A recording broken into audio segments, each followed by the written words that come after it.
आज अचानकच विशाला गावाकडे जायचं होतं म्हणून सकाळी पहाटे 5 वाजता उठून नाही त्याला टाटा बाय बाय केलो. आता सकाळी उठल्यावरच बाकीचे कामं पण इथूनच सुरुवात करायचे म्हणून फ्रेशअप वगैरे झाले आणि जे काही पारचे कामं होते ते सगळं करून घेतले. त्याच्यानंतर देवपूजा करायला आले आणि काल जे काही सत्यनारायणची पूजा केली तिने ते पण काढायचं होतं. सोबतच पाटीलला पण जेवण वाढले कारण सगळं स्वयंपाक वगैरे झालं.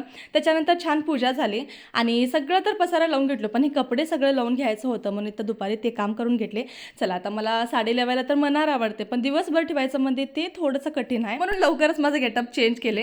चला आता हे आंब्याचं काहीतरी बनवायचं म्हणून सगळं मिश्रण रेडी करून ठेवले, पण इथं साखर ऐन टाईमला संपून गेली म्हणून पाटीलला आधी ते आणायला लावले कारण मला आईस्क्रीम बनवायचं होतं आणि जे काही किराणी संपायला आले आणि ते पण आणायला लावले. चला आता ठेवल्या जागी तसंच राहून जाते म्हणून जिथं जिथं लावून घ्यायचा तिथं सगळी किराणी लावून घेतले आणि ते किराणी सोबत मी माझ्यासाठी कॉफी पण आणायला लावते कारण ह्या गरमीमध्ये चहा थोडीशी कमी केलं तर बरं वाटलेलं आहे म्हणून इथं फर्स्ट टाइम माझ्या हातून कॉफी बनवली तर इतकं बेकार झालती कारण ते जरा जास्तीच पडलं तर माझ्या हातून असं. त्याच्यानंतर तोंड खराब झालंय म्हणून हे स्वीट खाऊन असं संपला आजचा दिवस. बाय.